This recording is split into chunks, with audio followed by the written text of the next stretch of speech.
सूर्यशौर्यमथेन्दुरिन्द्रपदवी सन्मङ्गलं मङ्गलम्। आंजनेय महाबाहो हरिराज हरिप्रिया त्वम्मान्निरीक्ष्य शीघ्रं मे सत्कार्यं सफलं कुरु। मर्कटेश महोत्साह सर्वशोकविनाशना शत्रून् संहर मां रक्षश्रियन्दापय मे प्रभु।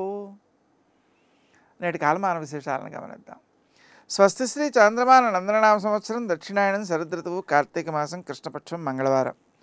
సూర్యోదయం 6:35 సూర్యాస్తమయం 5:36 తిథి పంచమి ఉదయం 7:32 వరకు, నక్షత్రం ఆశ్లేష తెల్లవారుజామున 6:03 వరకు, వర్జం సాయంకాలం 6:04 నుంచి 7:47 వరకు, దుర్ముహూర్తం ఉదయం 8:47 నుంచి 9:31 వరకు, మరల రాత్రి 10:45 నుంచి 11:40 వరకు, రాహుకాలం మంగళవారం కాబట్టి మధ్యాహ్నం 3 నుంచి 4:30 వరకు.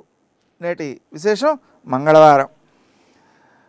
ముఖ్యంగా అప్పులు ఉన్నటువంటి వాళ్ళు రుణమోచక అంగారక స్తోత్రం అని మంగళవారం నాడు పారాయణ చేసి, అంగారకుణ్ణి అంటే కుజుణ్ణి రక్త గంధ పుష్ప అక్షతలతో పూజించి, అంటే ఎర్రటి గంధము, ఎర్రటి పువ్వులు, ఎర్రటి అక్షతలు వాటితో పూజించి, అంగారక మహీపుత్ర భగవన్ భక్తవత్సల నమోస్తుతే మమాశేష రుణమాసు విమోచయ అనేటువంటి మంత్రాన్ని జపిస్తూ అప్పు యొక్క సంఖ్యను బొగ్గుతో నేల మీద రాసి ఎడంకాలతో చెరిపేస్తారు. తద్వారా రుణభారం తొలగిపోతుందని, అప్పులు త్వరగా తీరుతాయని ఇది చాలామంది యొక్క అనుభవంలో ఉన్న విషయం.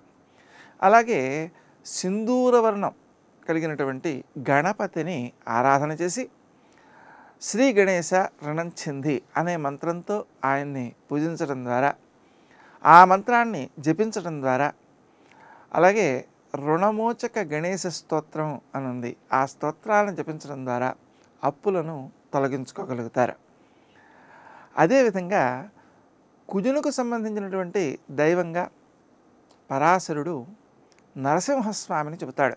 ఈ నరసింహస్వామికి సంబంధించినటువంటి స్తోత్రం ఒకటి ఉంది, రుణమోచక నరసింహ స్తోత్రం. ఆ స్తోత్రాన్ని పారాయణ చేసుకోవడం ద్వారా కూడా రుణభారాన్ని తొలగించుకోవచ్చు. నేటి ఆణిముత్యాలు.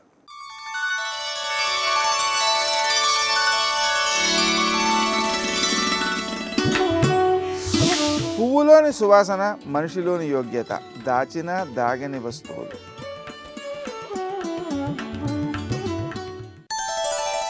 నీకై కాక నలుగురి గురించి తప్పించడం అంటే అజ్ఞాన తిమిరం నుంచి జ్ఞాన తిమిరం చేరడమే.